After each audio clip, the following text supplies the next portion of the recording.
नमस्कार, मैं Rahul Dubey voice of आर्यवरस से आज मैं उपस्थित हूँ अहमदाबाद में। यहाँ पे गुजरात सरयू पारिक ब्राह्मण समाज का आज कार्यक्रम था। यहाँ पर मैं उपस्थित हूँ, यहाँ पे काफ़ी विप्रजन उपस्थित हैं। आज मैं सवाल करूँगा वीरेंद्र दुबे जी से कुछ। नमस्कार सर। नमस्कार सर। सर, आप अभी गुजरात सरयू पारिक ब्राह्मण समाज का प्रोग्राम किए हैं। काफ़ी संख्या में लोग आए थे, काफ़ी विप्रजन आए थे, काफ़ी ब्राह्मण आए थे, काफ़ी ब्राह्मण जन का परिवार भी आया था। तो आप जो ये कार्यक्रम करते हैं, हर साल करते हैं, तो ये कार्यक्रम का उद्देश्य क्या है? आपके संगठन का उद्देश्य क्या है? जी नमस्कार सर। जी मेरा नाम वीरेंद्र दुबे है जी और मैं गुजरात सरयू पारिक ब्राह्मण समाज में यूथ प्रेसिडेंट हूँ। जी मैं बचपन से इस संस्था से जुड़ा हूँ जी और इस संस्था का रजिस्ट्रेशन 1962 का है। हमारे बुजुर्गों ने कराया था। जी हम लोगों की तीसरी चौथी पीढ़ी है। हमारे बाबा दादा जो भी थे यहाँ पे 1962 में इस संस्था का रजिस्ट्रेशन हुआ था। सरयू पारिक ब्राह्मण मूलतः उत्तर प्रदेश में और वो भी जो पूर्वांचल का एरिया है 30-32 डिस्ट्रिक्ट हैं, हम लोग वहाँ से बिलोंग करते हैं। जी जी हमारे बड़े बुजुर्ग आजीविका के लिए यहाँ आए थे। हमारे बुजुर्गों ने सोचा कि ब्राह्मणों को संगठित करने के लिए एक समाज बनाया जाए। उसमें पर्टिकुलर जो सरयू पारिक ब्राह्मण है, ब्राह्मण तमाम तरह के सरयू पारिक काम को, जी हमारा जो है सरयू पारिक ब्राह्मण है सर सरयू हम लोग। जी तो उद्देश्य ये है सर कि एक तो ब्राह्मणों को संगठित रखना। जी शादी विवाह में हम चूंकि अपने मूल जो हमारा निवास स्थान है, हम वहाँ से दूसरे शहर में हैं, जी तो एक दूसरे के परिचय में आए। हमारा शादी विवाह रिश्ता उसमें थोड़ी आसानी हो, एक दूसरे में संपर्क में रहे। दूसरा सर कि आजकल मेन एजुकेशन है जैसे, जी तो इस संस्था का उद्देश्य है सर कि एक तो हम संगठित रहें, दूसरा हमारे समाज का उत्थान हो। जी समाज के उत्थान के लिए जैसे आपने देखा होगा कि बच्चों को पुरस्कार दिया जाता है, वो उनके प्रोत्साहन के लिए कि बच्चे उससे प्रोत्साहित हों। और इस तरह की और प्रवृत्तियां समाज के उत्थान के लिए समाज करता है। जिन्होंने समाज के लिए कुछ किया है, सीनियर सिटीजन है, उनका हम उनका सम्मान सम्मान करते करता हैं। है, जो सीनियर सिटीजन है उनका सम्मान करता है, जो समाज के लिए समर्पित है सर, अपना समय देते हैं, धन देते हैं, तो समाज उनका आभार व्यक्त करता है, उनका सम्मान करता है। पिछले 3-4 सालों से हमने महिला विंग्स भी बहुत अग्रेसिवली सपोर्ट किया है, तो महिलाएं भी अब बढ़ चढ़ करके हिस्सा ले रही हैं। तो अब पहले ब्राह्मण समाज में ये नहीं देखा जाता था ज्यादा, लेकिन अब देखा जा रहा है कि बराबर की हिस्सेदारी हो रही है। आने वाले कल में गुजरात सरयू पारिक ब्राह्मण समाज बहुत बृहद रूप धारण करने वाला है और हम लोग एकत्रित होते जा रहे हैं। प्रति वर्ष हम लोगों की संख्या बढ़ती जा रही है, एकजुट होते जा रहे हैं। इसलिए क्योंकि अब हमारे गुजरात सरयू पारिक ब्राह्मण समाज जो पूर्वांचल से हम लोग आए हैं, यहाँ हम लोगों को कोई अगर तकलीफ पड़े तो हम एकजुट होकर के आवाज़ भी उठा सकें। जी इस उपलक्ष्य में भी हमें कार्य एक दूसरे की सहायता कर सके, मदद कर। दूसरा सर जैसे कि लाइक जो पांडे जी ने बोला कि अभी तक पिछले कई वर्षों से हम लोगों का प्रोग्राम शाम को होता था। जी शाम को 3 से 9। जी जी जी कमेटी में कुछ लोगों का ये मन था कि पूरे दिन का प्रोग्राम हो, जस्ट लाइक गेट टुगेदर, एक पिकनिक जैसा, पूरा परिवार सम्मिलित हो, हम लोग चाय नाश्ता खाना लंच डिनर ब्रेकफास्ट सब साथ में करें। तो इस साल हम लोगों ने एक नया एक्सपेरिमेंट किया है जिसमें हमको काफ़ी सफलता मिली है। हम लोग जैसे सुबह हमारा प्रोग्राम 9 बजे से और अभी हम लोग डिनर करके फिर अलग होंगे सर। तो ये है। दुबे जी, अभी दूसरा सवाल आपसे ये है, आप लोग ब्राह्मण समाज से हैं और काफ़ी सम्मानित हैं। और अभी मैं आपके इस मंच से एक सवाल आपसे पूछ रहा हूँ कि उत्तर प्रदेश जो है, अभी आपने सुना होगा कि एक आईएएस हैं संतोष वर्मा जी, उन्होंने ब्राह्मण समाज के ऊपर ब्राह्मण समाज की बहन बेटियों के ऊपर अभद्र टिप्पणी करी जी उन्होंने। तो आप उनको क्या संदेश देना चाहते हैं यहाँ से, गुजरात की धरती से? मैं सर वर्मा जी को ये संदेश देना चाहता हूँ एक ब्राह्मण होने के नाते कि उनको ऐसी टिप्पणी नहीं करनी चाहिए।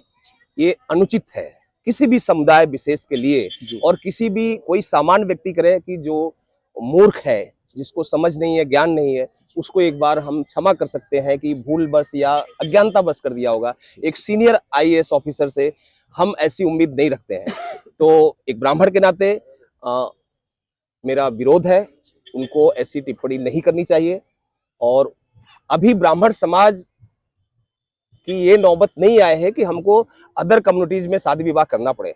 हम पर्याप्त संख्या में उपलब्ध हैं एक दूसरे के लिए, और हमारी कोशिश होती है यही कि हम अपने में ही रहें। इवन ब्राह्मणों में भी हम लोग सरयू पारिण हैं, तो हमारा जो मूल है हम उससे जुड़े रहे अपनी जड़ से। तो बिल्कुल सर वो नाकाबिले बर्दाश्त है, उनको ऐसी टिप्पणी नहीं करनी चाहिए। जिस रिस्पेक्टेड पद पे वो हैं, जी वहाँ पे वो ध्यान ये नहीं रख पा रहे हैं कि वहां से वो जो मैसेज दे रहे हैं तो उस पद की गरिमा गिर रही है, समाज में गलत मैसेज जाता है और एक तरह से ब्राह्मण वर्ग को भड़काना है, ये अनुचित है सर।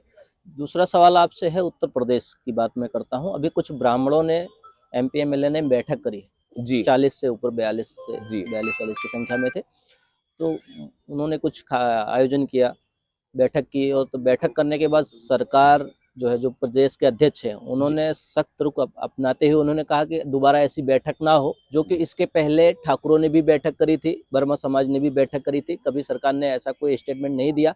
सिर्फ ब्राह्मणों पे ही ऐसा स्टेटमेंट क्यों आया सरकार का? क्या ब्राह्मण सिर्फ वोट बैंक के लिए है?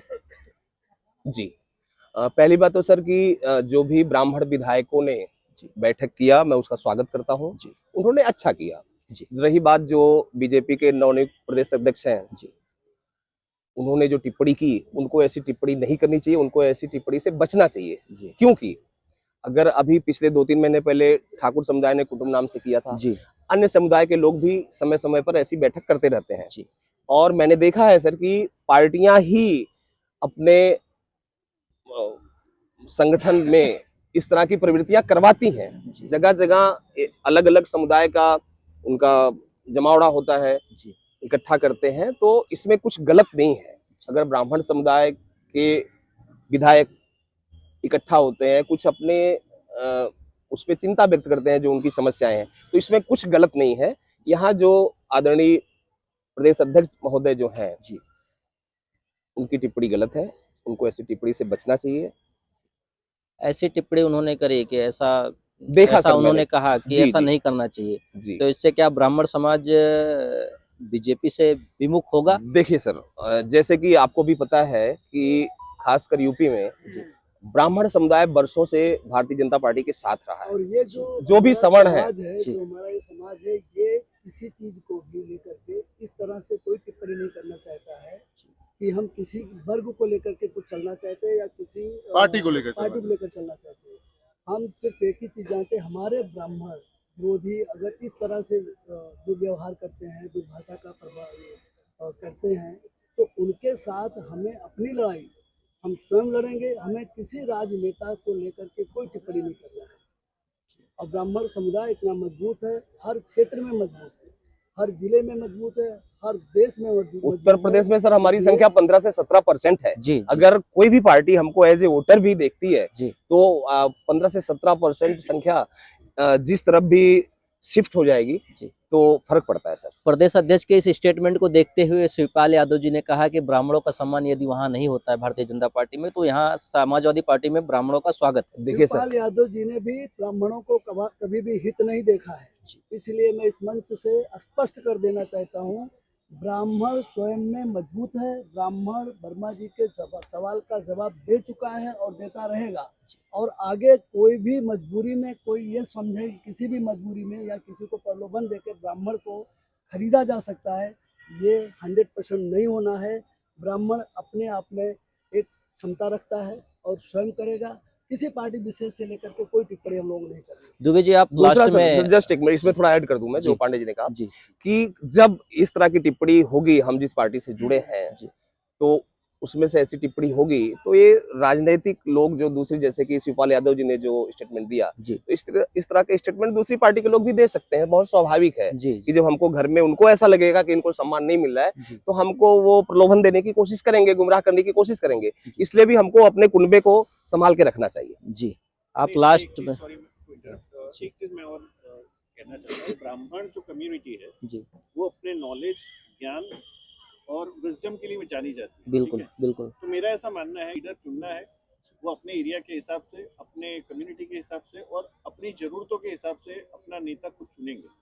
तो मुझे नहीं लगता है कि किसी के कहने से या किसी के ना कहने से किसी को कोई फर्क पड़ रहा है। हर व्यक्ति जानता है आज के समय में कि उसे किसको वोट करना है और किसके साथ जाना है। नेट ब्राह्मण अब एजुकेटेड है, तो अपने सम्मान को बेचेगा नहीं, वो सम्मान कहीं मेरे सम्मान खरीदेगा नहीं कि कोई मुझे सम्मान दे रहा तो मैं उसकी पार्टी ज्वाइन करूंगा।